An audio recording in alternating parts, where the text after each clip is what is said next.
That recording. All right. So, Dr. Ord, thanks for taking the time to come on and have a conversation with me. Would you mind telling us a little bit about yourself before we get started? Sure. I live in Idaho. I'm a philosopher and theologian. I worked for about 20 years as a professor at a couple of universities. Now I'm an independent scholar who makes a living writing and speaking. Um, I was a Christian when I was young, grew up in a pretty conservative household. In college, I left the faith for a while. I returned to believing in God, but the kind of God that I believe in is different from the one that many people believe in. I enjoy the outdoors, do a lot of hiking. I'm a photographer as well. Maybe that's about as much as you need. All right, cool. So, I'm an atheist, by which I mean I believe that there is no reason to believe in a God and that natural explanations can explain things better and answer all the questions. Could you tell me what reason you believe there is for belief in a God? Then I'd like to tell you my thoughts on those, and then I'd like to hear your thoughts on my position. All right. Well, I've written several books on this, so I'm going to have to try to condense this. Sorry. No problem. um, Maybe it would help to give you an idea of my own story to my reaffirmation of God. I um, I was a person who was really hardcore into evangelism. I was a Christian that did a lot of door-to-door witnessing, etc. And then in college, I encountered for the first time some really smart agnostics, atheists, folks from other religious traditions. And out of the sake of intellectual honesty, I had to give up my reasons for thinking there was a God at all. In fact, I remember coming to pick up my fiance and her getting in the car and me turning to her and saying, I just can't believe in God anymore. Um, it wasn't that I was giving up belief in God like some people do because, they saw hypocrisy among people of faith, or they were in a rebellious stage of their life or whatever. For me, it was really intellectual issues that led me to give up believing in God. What brought me back to thinking it was more plausible than not that there is a God, notice I said plausible, not certain, was basically two things. And from those two, I've started to develop others. But the first was I really felt that if I didn't have some sort of ultimate ground of meaning, then I had a hard time understanding how my life could have meaning, how there could be any kind of meaning other than my own preference or my social group's preference, or anything like ultimate meaning didn't seem to make sense to me if there wasn't what most people call God. And secondly, I had these deep intuitions that I ought to be a person who loved. It went beyond morals, although it included morals, but this deep sense that I ought to work for the well-being of others. And not only that I ought to do that, but the world would be a better place if everybody did that. And I couldn't make good sense of those intuitions if there was no ultimate source for them. Any sort of evolutionary hypothesis could contribute to those intuitions, but I didn't think that gave it an ultimate grounding for those. So those two kind of things kind of led me back, inching toward a more robust notion of who God is. I remember after graduating from college, I went and decided I was going to try to be a youth minister. And I interviewed at this one church, and this guy asked me about Jesus, and I didn't have the right answer. I mean, basically, my faith was at that time, I believe there's a God of love. Jesus is pretty cool, and that's about it. And they wanted something more orthodox. The God I believe in, though, is different from the one that many believe in part because I don't think God has the kind of power that most classical theologians or most even just people in the pews today think God has. To put it more technically, I deny the classic notion of divine omnipotence. I also have reasons for belief in God that are different from many other theists. For instance, a very common view amongst, especially those in philosophical traditions informed by Aristotle, Aquinas, and others, is the notion that there has to be a first cause. I've never found that view helpful. What they mean by that usually is that there has to be a first cause in the world, and yet they oftentimes believe that there's a God who didn't have a cause. So it never made sense to me to say everything has to have a cause, but there is this God thing that doesn't have to have a first cause. And actually, my own view is that God is the creator of the universe, that our particular universe began with a Big Bang 13.7 billion years ago or whatever, but that prior to our universe, there was other universes, and God was creating them. So I have a God who exists everlastingly, who creates others, including universes, but there was never a beginning point in that sequence. It's an everlasting sequence of creative moments. Well, I'm just starting to go into some of the details you'd find in other places, but maybe that would be a good place to start our conversation. Sure. So you said you don't believe God is omnipotent. How so? Do you just take the like William Lane Craig approach that he can't do logical contradictions, or is there some other limit to his power as well? Yeah, I get a lot of controversy from my view on this, Tom. In fact, my latest book is called God Can't: How to Believe in God and Love After Tragedy, Abuse, and Other Evils. And Bill Craig and lots of other people, in fact, the vast majority of Christian philosophers and theologians in history have denied that God can do anything that's logically impossible. God can't make 2 + 2 = 387, etc. Then there's been a portion in the tradition, both Jewish, Christian, and Muslim, who've said that God's also constrained by things that pertain to God's own nature. Usually in the philosophical debate, people are the essentialists. And so they'll say things, well, not only can God not make 2 + 2 = 387, God can't contradict himself. God can't decide to stop existing, something like that. So I affirm those. But I go one step further, and I make this claim, that love comes logically first in the divine nature, prior to divine will or divine power, such that God simply is unable to control anyone or anything. So a lot of people know the free will defense, and they apply that to creatures who have free will, usually just humans. I'm applying that kind of idea all the way down to the quarks. I'm not saying quarks have free will, but I'm saying that there's agency, there's responsiveness, there's a capacity for spontaneity, even randomness, that God makes possible, but God simply can't control. Not that God chooses not to, as if God could, or maybe did at one time, but God is inherently, essentially uncontrolling. What do you mean by uncontrolling? So he just like creates it and lets it go and just kind of has no interaction with it at that point, kind of like a deistic kind of a God, sort of? Yeah, great question. No, this is not deism. This is a God who creates moment by moment, and not only creates, but also interacts, influences, but never as a sufficient cause. Or to put it in maybe a couple other ways to help your listeners get an idea of what I'm talking about, God never unilaterally determines another entity. Or maybe even more easier way, God never single-handedly determines outcomes.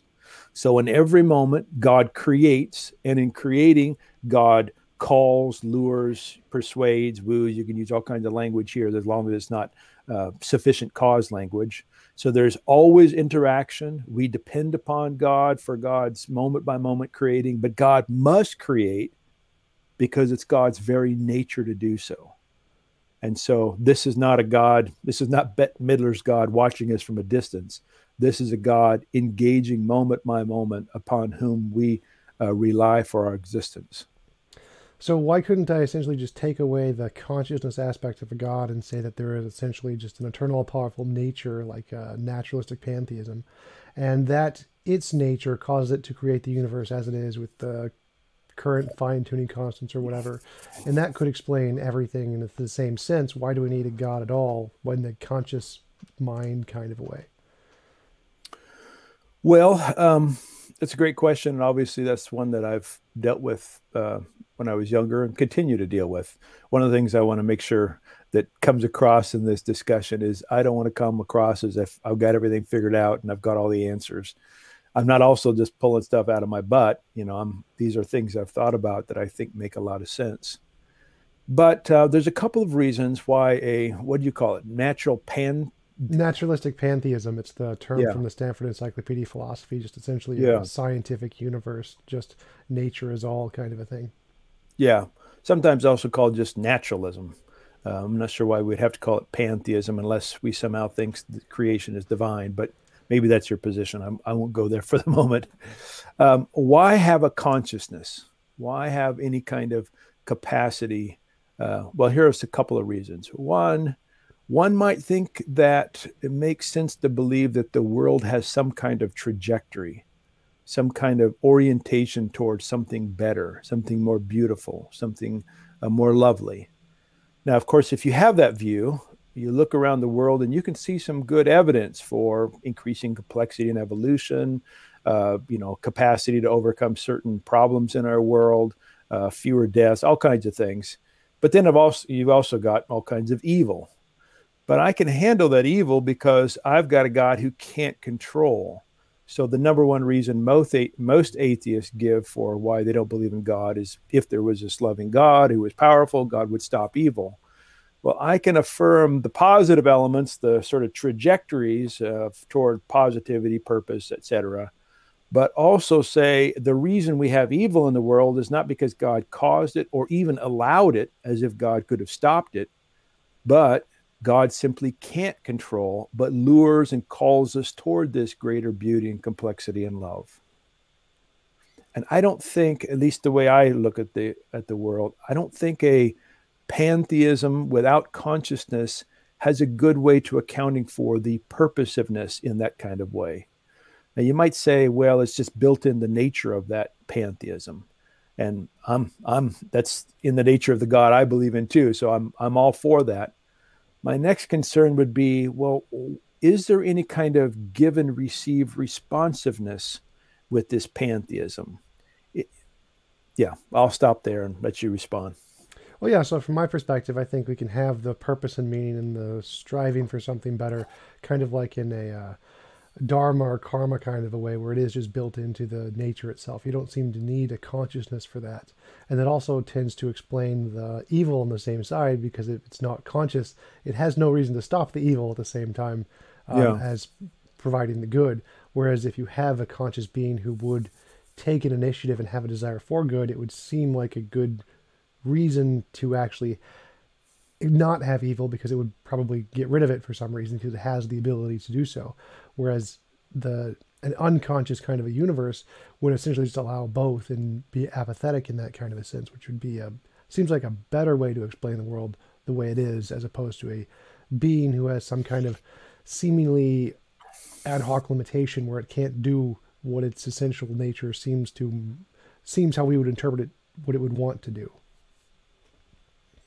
Yeah, well, if a being's essential nature is one thing, then it wouldn't have desires to do other than what its nature is. But I can understand anthropomorphically why that would sound kind of strange. I'm having a hard time understanding your view. Maybe I'm not following it closely. Would a pantheism, naturalism, say your term of prefer naturalistic pantheism? Yeah, would that be saying that all is divine? It's just eternal, all-powerful, necessary nature. That's it, essentially. Okay, so there's some aspect of nature which has those properties. It may or may not be all of nature, but something in nature has those properties. Okay, but you and I aren't necessarily a part of that nature. Right. So it could be like there's the ultimate thing, which is the multiverse, and we're just some subset of that, or it could be there's some fundamental force, which is the eternal, all-powerful, necessary thing, and it created the universe, which is a contingent thing. There's lots of different ways it could happen, but yeah. Sounds like your view and my view are pretty close. One of the things that I would probably struggle with your view, and maybe you can help me out with this, given that I prize love above all else, not only for who I think God is, but also the telos for you and me and others.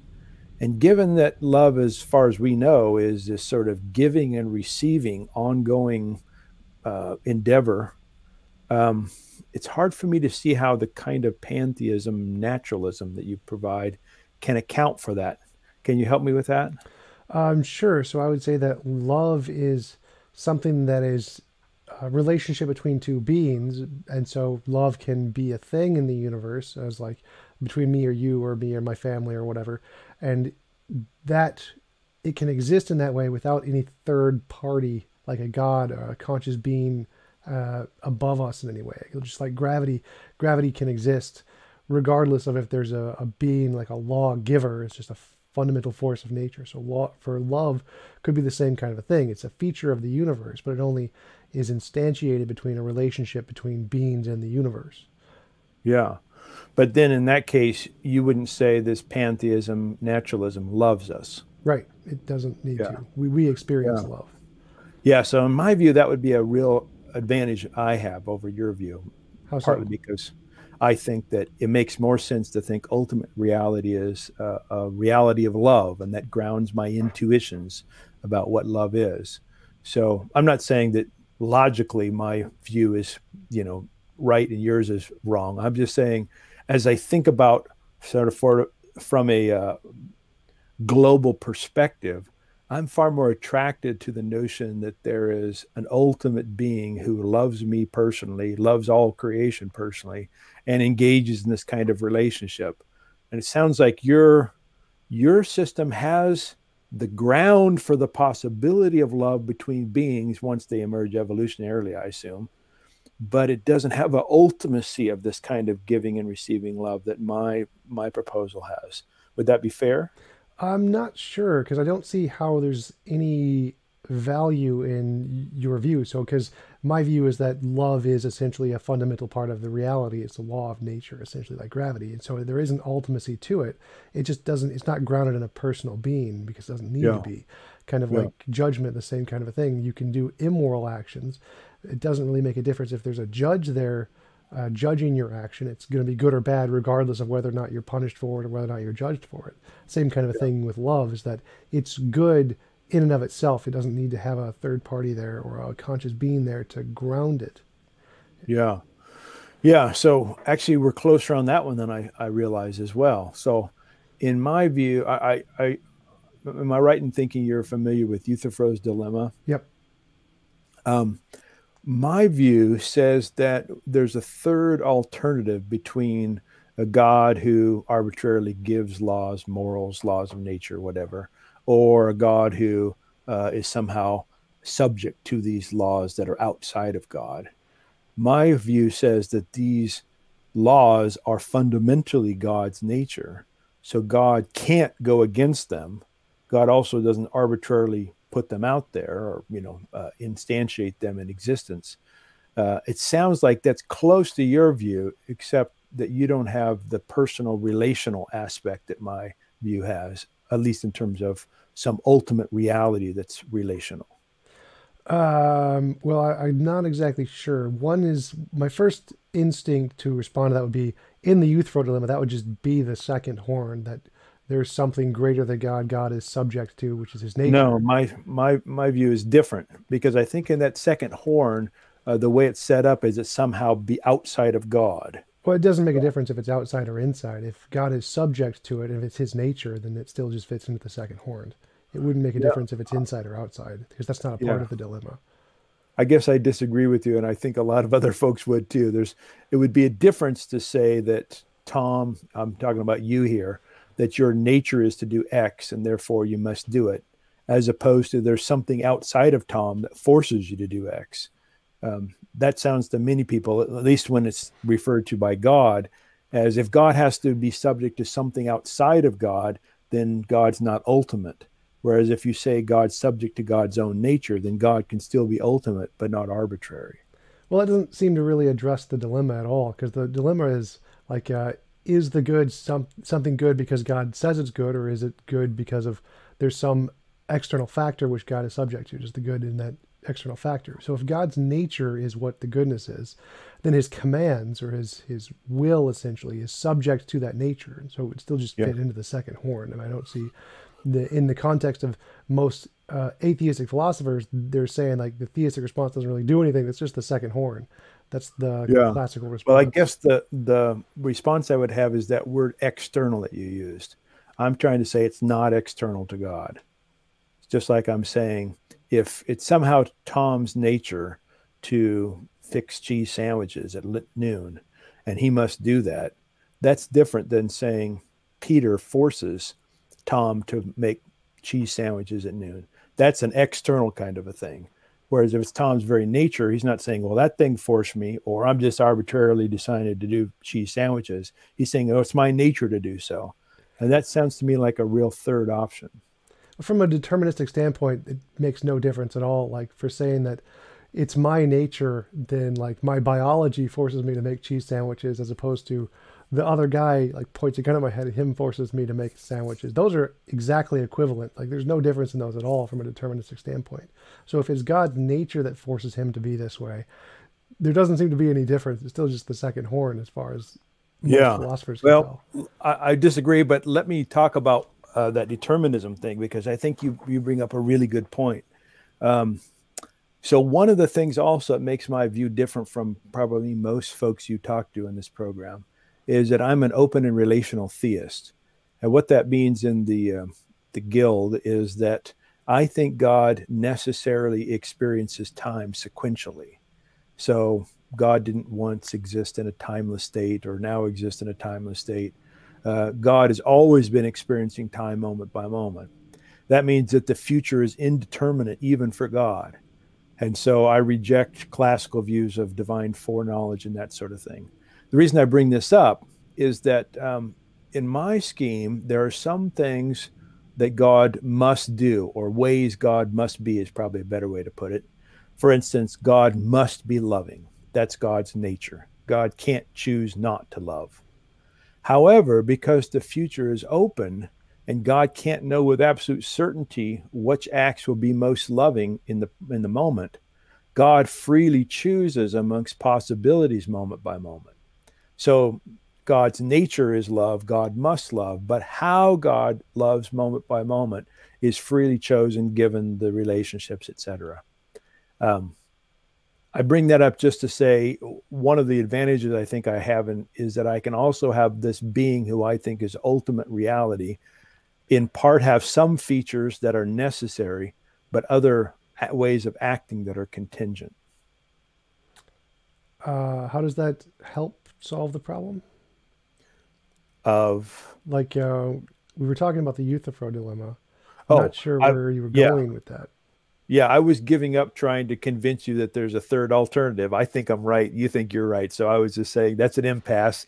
Now let me say you one of the things that I can bring into my model that seems to me to be an advantage, and also something different from what probably most of your viewers have heard. Why would that be an advantage? What advantage does it bring to your hypothesis? Well, earlier when I kind of worked through the ways that people think about things God can't do, I mentioned this tradition called the essentialist tradition, and that's opposed to the voluntarist tradition. So there's some theologians who say that the voluntarists say God is free to do whatever God wants to do, including deciding to stop existing. The essentialists say, nope, there's some things God can't do, because to do them, God would have to go against God's own nature, and God can't do that. Or God's own essence. That's where the essentialist comes in. So if you have that essentialist kind of mode, there are some things God must do, and you've got a God who's outside of time, who knows the future with absolute certainty. Or even if you have a Molinist, well, Molinists think that God knows. Bill Craig thinks God knows the future with absolute certainty. Then it's really hard to think that God is free in any genuine sense, because God already knows what's going to happen in the future. It's already been determined. And so these necessary aspects of God combined with God's timelessness seems like you've got a determined God, a God who isn't free in any respect, we might say. And so I'm saying one of the advantages, if you have a God who experiences time moment by moment. Yeah. I don't know. Are you familiar with the philosopher Alfred North Whitehead? Yep. Yeah, so my view is very similar to him, a God who experiences time, but also this God has certain essential attributes. Then you don't have an arbitrary God, but you also got the capacity for a God who makes free decisions. The free decisions thing is something I've definitely been hung up on because, from my perspective, free will is logically incoherent. Like, either you do something for reasons, in which case it's determined by the reasons, or you do it for no reason, in which case it's by definition random. And if it's determined by the reason, then it's determined and not free. And if it's done for no reason, it's just random, then it's not free. And it doesn't seem like there's anything you can add to that dichotomy to get out of either it's determined or it's random. And so it doesn't seem like free will is even a possibility. Philosophically. Yeah, so I think what a libertarian free will, libertarian, I just should say, not in the political sense, but in the philosophical sense, would say is that the reasons one might do something are not reasons that fully determine one to do something. So I mentioned earlier you making, was it cheese sandwiches? I can't remember what. So you might have a reason to make some lunch, have something for lunch, but you have maybe 3 or 4 options for lunch. And your decision to make one of those is a free decision, I would say, amongst limited options. But that reason itself doesn't fully determine you to do the cheese sandwiches over the peanut butter jelly sandwiches. I think ultimately, though, the issue of freedom and determinism is not one that how should I say this? There's no deductive logic that one can use to come to a conclusion of whether freedom is real or not. I think William James is right, to put it another way, that freedom is something you affirm because it just seems to be true. It's kind of like, here's an example. It's kind of like metaphysics. In metaphysics, you start with certain ultimates you can't prove. But because these ultimates are there, you think the metaphysical scheme as a whole makes better sense than other metaphysical schemes. And I think the libertarian says, in my metaphysical scheme, libertarian free will is a part of it because as a whole, it makes better sense than other ones. But I don't think folks who affirm free will like I do are going to make much headway using logic to somehow prove their position. Yeah, because to me, it just seems like you're asserting this free will thing as just kind of like a primitive new thing in the universe, its own property. It can't be more fundamentally explained in any way. You just have to kind of believe it's there, and Right. there's no real explanation you could give for it. Yeah, that's right. And what's good for the goose is good for the gander. The determinist has the same problem. The determinist also. Well, you have to begin with the notion that there is no free will. You can't prove that's the case. Well, I don't have to begin with there being free will or no free will. I can just say that I see no value in it. It doesn't solve anything. It doesn't explain anything, and there's no explanation for it. I mean, I can say there could be free will. I don't have to exclude that. But yeah. I would definitely exclude as much as possible any kind of foundational things that are just out there as fundamental properties with no further explanation. I'd say that I can probably get rid of any of those as much as possible, and that's a better explanation to not have those, because those seem like pretty arbitrary. You could just claim anything you want as a foundational principle that has no further explanation. So it seems like that kind of explanation is not a good thing to have in a model of metaphysics. But do you affirm metaphysics? But yeah, I affirm there is some fundamental nature of reality, for sure. Okay, yeah. So then the question is, what is that fundamental nature? And then the question is, okay, what do we think is a part of it? And the free will theist is going to say, well, I think free will is one of those, and you're going to say no. And then the question is, okay, well, which of these schemes better accounts for reality as we know it? And that's where the fight begins. But I think, probably all the arguments for free will. And so I won't rehearse them. I'll just say, that's one of the things that I find most plausible in my overall scheme, metaphysical scheme. Well, it's similar to what you said before, is that you like the idea of a personal agent who is a part of the universe, and you like the idea of free will. But as far as I can tell, neither of those have any explanatory power. Like, everything in the universe can be perfectly explained without either of those things. What is the advantage to asserting them other than just the fact that you like them? Well, actually, I disagree pretty strongly with you there. It goes beyond just my mere liking. I think the thing I know best in my life is that I freely choose amongst options. I know that better than anything. Here I'm with Whitehead and James and Peirce and all those folks. If I begin with what I think I know best, if I'm a hardcore empiricist and I begin with what I know best is that when I was going to get this tea earlier, I looked at my tea options and I made a free choice to go with the green tea. That's, I mean, I can't deny that. Now, someone might say, well, you know, your genes determine that, or the social culture, or evolutionary history, whatever. We could throw all, you probably know all the possibilities there. But what I know best is my experience of choosing that. Now, maybe that's totally wrong.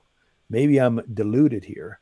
But if I give up what I think I know best about reality and then go with some other things that I know less best, I got to have really strong reasons to do that. So far, I don't have good ones. And having free will not only helps me explain why I chose the green tea rather than others, but also helps me with, you know, the moral issues that I'm sure you've thought about, how morality is harder to understand if there's no freedom, and all those kinds of things. So it goes beyond me just happen to like some things. It's part of what I try to do to make sense of reality. Yeah, from my perspective, it seems like we know that the human mind and our perceptions are wrong so significantly often about pretty much everything to Yeah. think that in this case they're right, and that the best explanation is that there is this new fundamental property of free will that exists in a non-reductionist way, just as a foundation of reality, seems the least plausible explanation given all the alternatives. Like, what the fact that it's something that we experience or perceive does not seem to be capable of justifying the belief that there's this thing that exists as a fundamental part of reality. Yeah. Any But more so than like me looking at my table gives me justification for believing that the table is solid when we know it's like 99% empty space between the electrons and the protons. It doesn't seem like the fact that we experience what we perceive to be free will gives us that justification required to say that there is this fundamental thing as a part of the universe. yeah. Well, let me introduce what G.E. Moore called common sense, and Thomas Reed did as well. But I'm going to call it my own little pet phrase, an experiential non-negotiable. An experiential non-negotiable is something that we believe, and we show by our actions, by our experience that we believe it, even if we deny verbally that it's the case. There's something that's so hardcore about them that we act as if they're true, even if we deny it. Now, I act as if I'm free, even when I deny it. But it's interesting, the example you gave of the table and the particles. You can deny or affirm that and still act whatever way you want to act. Those are things that are not experiential non-negotiables. I think free will, other things as well, like the values, good, bad, beautiful, ugly, etc., that there's some kind of a system. Those are things that experientially we all act as if they're true, even if we disagree on the particulars. Whereas that's something that I think we know far better than what your table is made out of, whether or not there's empty space there, etc. Well, to me, it seems kind of like flat Earth logic, where they say, well, if we look out, we see the world is flat, right? So, I mean, clearly we know that, and we can just use that as a primitive because we act as if the world is flat. We walk as if the world is flat. We don't walk as if we're like spinning thousands of miles an hour in space, because then we'd assume we'd fly off it in some direction, right? So it seems like they could use the same argument and just say, well, this is the way we perceive it, and therefore that is sufficient justification, even though it doesn't seem to have any kind of philosophical grounding in any way. You can't really explain what it is. It's just kind of like this fundamental thing. It doesn't seem like that's a cogent argument. Well, actually, the example you give plays into my argument really well, because whether or not you think the world is flat or round, you're going to act in a particular way. So you can have both those views and have a certain kind of logical or experiential coherence to the way you act. Whereas free will, I think, is a little different from whether or not the earth is flat or wrong or round, or whether or not, I don't know, pineapples taste better than apples or whatever. Those are all things that are experiential negotiables rather than non-negotiables. Anyway, I'm not sure how we got down this track, but What do you oh, mean? I was saying I affirm these things by what I think I know best, and you were bringing up some instances that for me, I think we know them far less best. Yes, we make mistakes about what we think the world is like, including our own experience. I grant that. I'm a fallibilist for sure. But I think we know a whole lot more about our own experience than we do about what the table is made out of. I'm not really sure what you mean when you say that it's like I forget the exact term you used. It's an experiential, non-negotiable, something like that. Yeah, yeah, yeah. Like, because from my perspective, I don't believe in free will at all, and I don't act as if I have free will. I act as if I'm determined by the neurological processes in my brain, and I just act in accordance with those neurological processes. There's nothing about my belief system or my actions that are in any way contingent on free will. I don't even think free will is possible. It's not even in my worldview. So I don't know how exactly that could be considered an experiential non-negotiable, since just like if I say it looks to me like the world is flat, I could say, well, it's equally plausible the world is a gigantic ball. Everything we're going to experience is going to seem the same either way, and our actions could be in a similar sense explained by maybe free will or not free will, and everything about them can be explained equally either way. I don't see why we would prioritize one over the other there simply because it's intuitive. Yeah. I think I disagree with you. Here I am. I don't know you. You and I've just met today, so I don't know you very well. But I suspect that if I hung out with you in a day or two, that the way you acted would suggest to me that you really do think you make free choices, and that other people do too. That maybe, I don't know what your views are on politics, but you get mad at politicians for doing things because you think they could have done otherwise, as if they were free to do otherwise. I'll bet that sometimes you get mad at yourself for choosing one thing instead of another. I don't know if you ever feel guilty. Sometimes I do. Guilt seems to suggest that I had a choice to do otherwise, et cetera, et cetera. So if I was going to play out my free will as an experiential non-negotiable, I would appeal to these kinds of things to support that view. What exactly is it about those? Because for me, it's just pure neurology. Like, those are purely biochemical processes that cause you to reflect as a way to learn, but they don't actually have any bearing on you actually having free will or acting as if you have free will. It's just a reflective learning process. I don't see how that would be evidence of free will. Well, again, it's what I know first and best in my experience that I sometimes feel guilty. Now, it could be, I actually think it is, there's some neurological elements to that, but I don't think it can be explained fully by neurology, in part because sometimes we fiddle with people's brains and they still seem to make choices amongst options. So, or sometimes, well, I won't go into detail there. Fundamentally, though, I think that what we know about our brains is of secondary, we should be less plausible about what we think about neuroscience than what we think about our own personal experience. Well, again, to me, it seems exactly analogous to the flat earthers saying, well, we shouldn't trust complicated physics when we can just look and the world seems flat to us. It seems like the exact same argument from my perspective. So I think we should actually trust this science a lot more because it's a lot more reliable than our personal experience. We should trust our personal experience last, our intuitions last. Like, that was the worst form of evidence we could possibly trust. We should probably go with the science. That's usually the best form of evidence. Yeah. So for me, I think our intuitions vary, but I also think the science varies. So we have no good grounds to think that we can be certain about either one of them.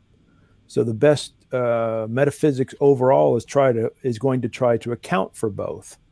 I don't think we have good scientific reasons to reject free will. I think we have really good personal experience reasons to believe that there is such a thing as genuine but limited free will. So my proposal is trying to account for both. Back one more time to the flat Earth example.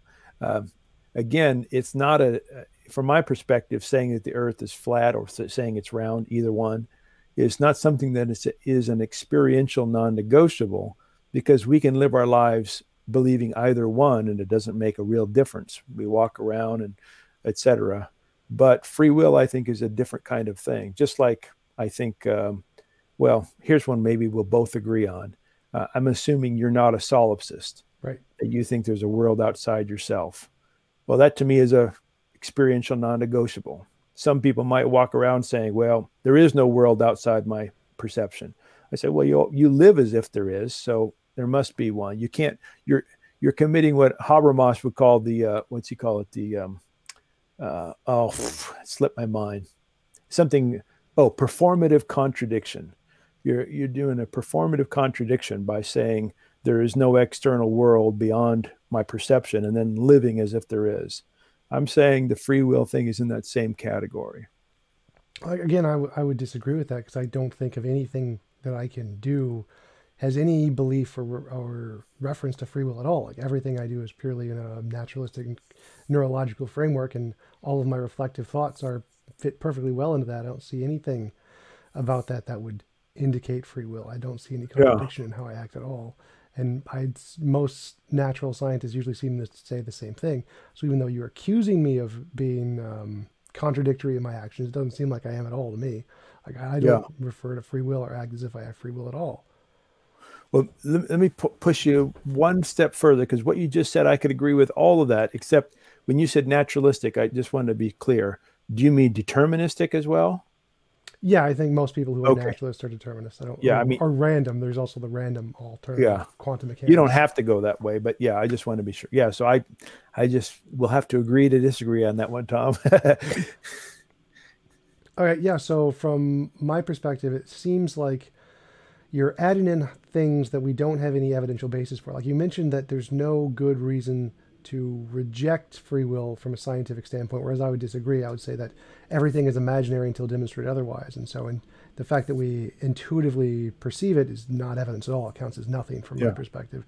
We would actually need to make a future testable prediction and demonstrate this as a real thing. Otherwise, it's just purely imaginary.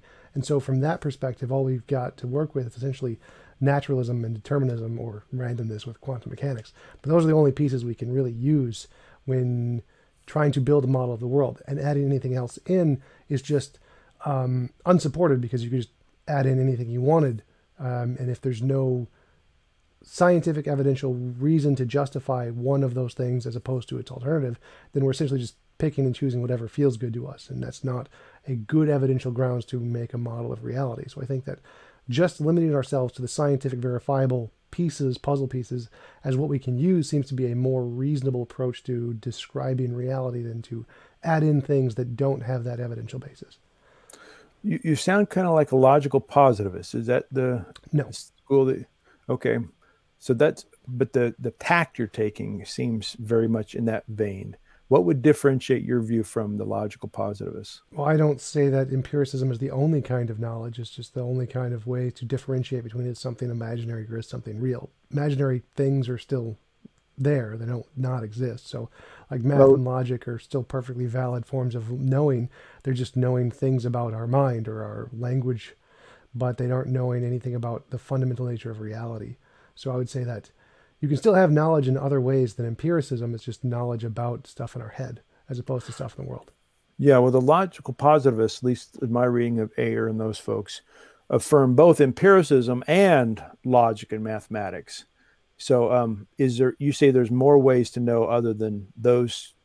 What are those other ways other than those ones? Well, no, because logical empiricism is essentially the claim that the only true knowledge is verifiable knowledge, essentially. Okay, so for you then, let's set aside the labels. Just say for you, the only true knowledge is either something that can be verified empirically, something that's mathematically true, or logically true.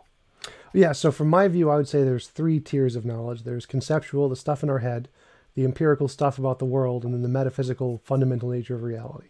And the way I phrase it is conceptual claims require conceptual evidence, empirical claims require empirical evidence, and metaphysical claims require metaphysical evidence. So right now we have conceptual evidence like math and logic and language and what we can imagine. And then we have empirical evidence, which is the scientific verifiable stuff. And then there's a few examples of metaphysics, like I think, therefore I am, the cogito. I like that one. But not really much we can do with that one as far as I can tell. So I definitely think there are categories of knowledge. There could always be more. There could be a supernatural realm and there could be supernatural evidence. I don't reject that. You just need to find some way to differentiate it between the imaginary first before it counts as evidence. So in my scheme, free will would be part of the metaphysical knowledge that we have.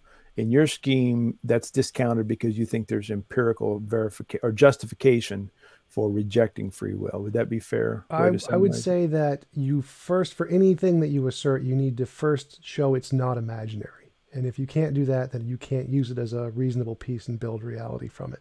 So I would say that there's no way to show that free will isn't just an imaginary construct. Therefore, you can't use it as a basis in your model of reality. Yeah.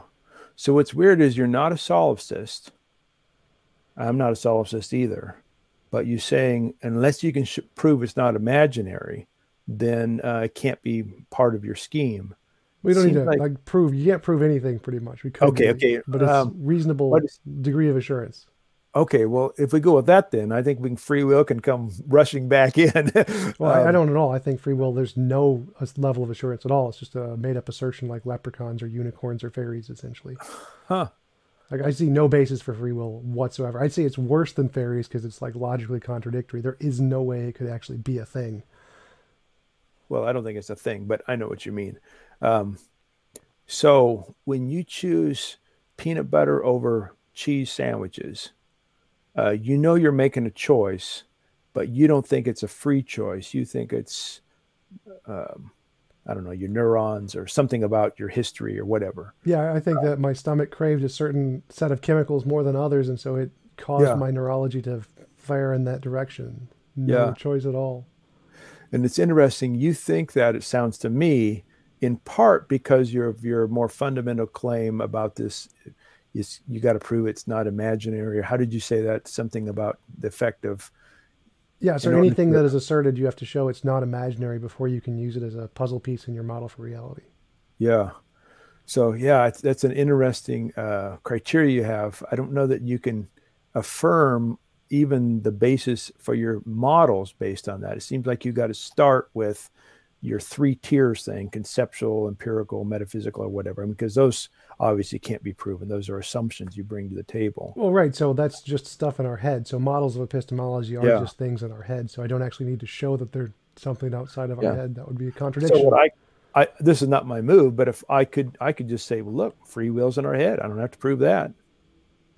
Well, I mean, I can agree with that. Free will is an imaginary thing, definitely. But if it's in our head, you're acting as if some of the things in our head are true sometimes, and other times you're saying, well, that's imaginary. So that seems like you're going to have some sort of justification to make those decisions beyond just claiming, the science.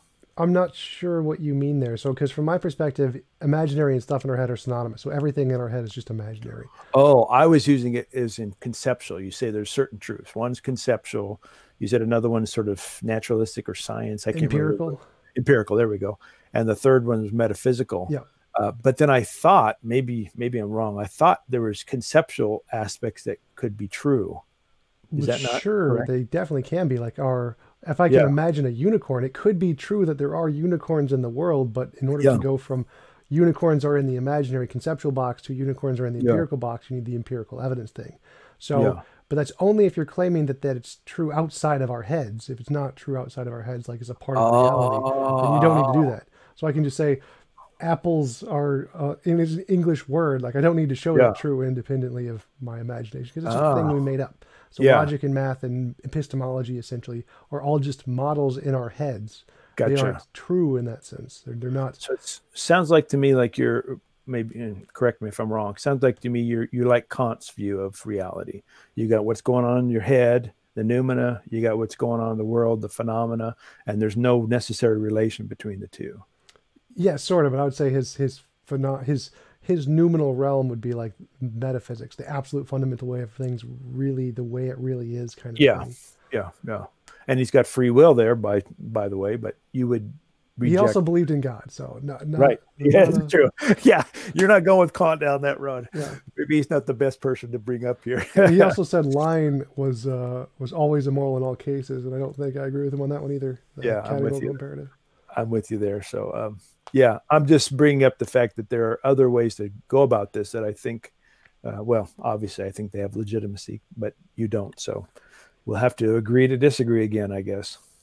Yeah. So again, from my view, it's just, I think that this way that I'm looking at things, and it's requiring it to justify that anything that's asserted isn't just an imaginary thing before we can actually justifiably use it, seems like a more plausible way to look at the world than justifying something purely based off of the fact that we can imagine it or intuit it or perceive it in some way, because we know those as methodologies pretty much fail consistently throughout human history. So I don't think those are justifiable a basis to build our worldview off of. And that seems like a more plausible way to look at the world, because we know how bad those methodologies are. Yeah. Yeah, obviously I disagree with you. I'm trying to think, let's set aside the question. Oh, this is going to be hard for you and I both to do. Maybe even harder for you than me. But let's set aside the question of whether or not certain things can be justified empirically, metaphysically, or conceptually. That was your third three, I think. And let's ask the question, how do we explain, how do I ask this question? I have no idea. What, you don't believe in telepathy or anything like that? I'm working on it. It's on there. Well, let's talk about the love a woman feels for her husband. And let's say it's a loving relationship. How would you go about explaining that? I'm assuming you have value somewhere in your metaphysics. So you've got that. That's a pretty important component. Where you put that in terms of naturalism, I'm not quite sure how that works. Maybe that's your pantheism, or maybe that's how you locate your values. But how would you explain this love connection there in your scheme? Just a neurological connection. I see no problem with that. Yeah. So love is neurology. Mm-hmm. Yeah. Boy, whether or not that's true or not, I think it's more than that. But whether or not that's true, that's going to have a hard time being accepted by most people, including a lot of scientists. In other words, it's a reductionistic move that just doesn't seem to account for everything that we want to say is happening in a love relationship. What do you mean? Well, I think a lot of people want to say that a love between a man and a woman can't be fully defined by neurology, because when we fiddle with neurology, that love sometimes still continues.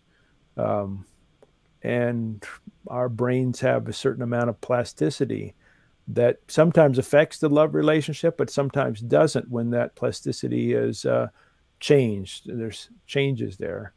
Now, I'm not saying this is a proof, but I'm just saying it seems like a lot of folks are not going to find your explanation adequate. I'm not sure what you mean when you talk about fiddling with the neurology, because as far as when we can't perfectly fiddle with the neurology, we're pretty much limited to interacting with large collections of neurons and then a few specific neurons independently. And so there's no real way to precisely interact with the brain in such a way that we can definitively turn off or turn on love yet. But it's definitely I mean, if we look at all of the patterns of evidence, it seems like we're getting to the point where, we can just do that. It's not, as we get closer and understand more about the brain, we can stimulate certain parts of the brain to cause certain feelings or to shut off certain feelings. And as we gain technologically, it seems like we're having more control over that, not less. It doesn't seem like there's going to be any limit at some point that we just can't do this because of some unknown reason. It seems like we're probably going to keep going in that direction. Like if we contrast the two hypotheses in a scientific way, we would say that one, if love is a neurological part of the brain, we can make the predictions to say that we will be able to electrically stimulate certain parts of the brain to either turn on or turn off love to some degree. And as we progress technologically, we see that is exactly what's happening.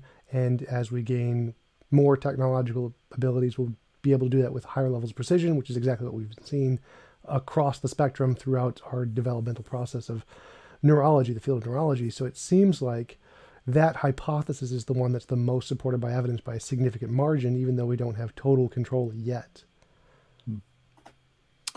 Yeah. That's, I think, that's the reductionist move that I assumed that you would move toward, and I just don't find it very plausible. But I could just repeat myself over and over again. I won't do that. So maybe this is another one of those we'll have to agree to disagree. We started off talking about God, and now we've got into some other weeds, and that's fine with me. But do you want to go back to that, or do you want to stay here? Well, I think it's all connected, so it's fine with me It either is. way. Yeah, it is all connected. Yeah, so me, I mean, you're right. It would just go back to that foundational epistemology that I have, where you Yeah. have to, if you want to say something exists, you have to demonstrate it's not imaginary, and that's the first thing you have to do before you can even use it as a puzzle piece in your model. And in the Yeah. case of love, it would be the same thing. If you wanted to claim that there is this love thing that is independent of the brain, you would also have to show that's not imaginary first before you could use it as an explanation. And since we haven't been able to do that, I would not allow that into my worldview, because I just say it's one of the imaginary things when there's no reason to suppose that anyway, Yeah. as opposed to like leprechauns or magical fairies or causing this Cupid with the arrow thing. And that would be Yeah. wrong. So it's interesting. So your method begins with this kind of claim that you got to show it's not imaginary. Yes, for And absolutely everything. Yeah. My method begins with the metaphysical claims about what kinds of ideas best make sense of the universe. That doesn't mean I throw out science. That doesn't mean I throw out any. I bring it all in. But our methodological starting points strongly shape the direction we end up going, I think. Yeah. So when you say what makes the most sense of the universe, Yeah. for me, I see the immediate problem that creating stories to explain things. Humans have done that forever. That's how we got Zeus and Thor and all of Yeah. those different gods. Likely always do it. Yep. But I don't think the creating stories that can make sense of it is a good explanation. I think we should have some way to differentiate. Like, from my standpoint, you have to differentiate between imaginary and what's real. And creating stories Yeah. doesn't do that, because so many of our stories were discovered to be imaginary. So it seems like my approach is more reliable in that sense, because if you don't have a way to differentiate between what's imaginary and what's real, whatever methodology you're using Yeah. could just be in the imaginary category. But you have your story too, though. I mean, it's not like you're exempt from this. I mean, you started off saying you believe something like pantheistic naturalism. That's a story. Well, I use that as a counter alternative to theism, because my Oh, main argument is that if you want to assert things that we can't demonstrate aren't imaginary, well, I could just do the same thing in a naturalistic worldview and say gotcha. that All right, if yeah. you want, for example, So an afterlife, we can have a naturalistic afterlife. If you want good and evil, we can have a naturalistic good and evil without a god. We can have yeah, heaven and hell without a god. We can have all of those things, just like we can assert them, just like religions do, and you can impart them, because if you don't have to show that something is real and not imaginary, but you can just use all the imaginary landscape that we have to us to be able to create models of stories of all kinds of things, which is why I present the alternative of naturalistic pantheism, to show we can have everything the theist has without the god. yeah, yeah. And as I said earlier, it ends up. It sounds like in the details, you and I are closer than probably most people that you talk to here, because of the way I think of God's power. At the end of the day, though, I still think God is an actual ontological being other than creation, even though this being is omnipresent, etc., and this being is relational. You don't want to go that far, and I'm not quite sure why. Is it because I can't somehow demonstrate that as being not imaginary? Is that why you don't want to go that far? I'm not sure how, like, I would say that my viewpoint is we don't know. Like, I don't know what the fundamental nature of reality is. I don't either. So, But I would say that it is more plausible. I would say the naturalistic pantheist worldview would be more plausible than a god. I would say that there's Yeah. lots of problems with the idea of a god. Like, I'd say in the moral standpoint, I think that a god doesn't offer any moral basis. I think that from things like the Euthyphro dilemma and G.E. Moore's open question argument and the is-ought problem and all kinds of ethical dilemmas, I think that God offers probably one of the worst grounds of objective morality possible. And I think that the more secular models offer a better explanation, like a Platonic form would be a better explanation. I don't think that's a Yeah. good explanation, but I think it's Yeah. better than the theistic one. And I think that specifically like the problem of evil, as you mentioned. I think that is probably the strongest argument against the idea of a God. Right. I I'm would, totally with you. So that's why I have a different God. yeah. Well, from my perspective, I think that if there was an all good, all powerful God, he would have created the world in such a way that every being would have had the option to choose whether they want to be a part of this world that he designed or their own world without all the suffering and stuff. Yeah. And because that isn't an option, I think that it is fundamentally immoral to force us to be in this world without our consent. And so Yeah. that would invalidate any option of there being an all good God. Yeah. Well, I'm not sure I'm with you on the details of that one, but I'm definitely with you on the overall objection to that kind of a God. It would be interesting, and I know there's people who've done some work in this in psychology, but it would be interesting kind of going back to our methodological starting points, or actually not even methodological, what we find ultimately most plausible. I'm skeptical that that can be explained fully by psychology, but I'm very committed to the notion that psychology can tell us something about why it is that I have certain things are more plausible to me and things are more plausible to you. That would be interesting to read that literature. Why is it at the end of the day that I find certain things make sense in certain ways that you don't? I don't think it's because I'm smarter or you're smarter or that one's more logical or one's less logical. Obviously, logic matters, coherence matters. We're both committed to those. But why is it that that you and I sometimes have different? Well, we just find things more plausible or less plausible. Well, yeah, I think that I would, because I've studied quite a bit into psychology and neurology, I think it's mostly emotional. Like the neuroplasticity thing you mentioned earlier, with the fact that we think about certain things more causes our brains to develop those pathways more. No doubt. Yeah. And so I think that because we have an emotional connection to certain ideas and we think about them more often, they make more connections related to those ideas, and it builds a worldview around that. Sure, that's at least partial explanation. I don't think it's full one, but I'm totally with you, at least partially. Yeah, for sure. Well, cool. Well, thanks, Tom. I've seen that we've gone, about an hour or so. And I think that's how long you wanted to go for. Is there anything that you want to conclude with, or question you want to ask, or anything like that? I think that's good for now. I mean, I would definitely love to just go deeper into all the different facets of the things we talked about. But yeah, thanks for coming on. I really appreciate the time that you spent having a conversation with me. I really enjoyed it. Hey, I did too, Tom. Thanks for the invitation. Yeah, absolutely. I'll talk to you later. All right. Bye. Bye.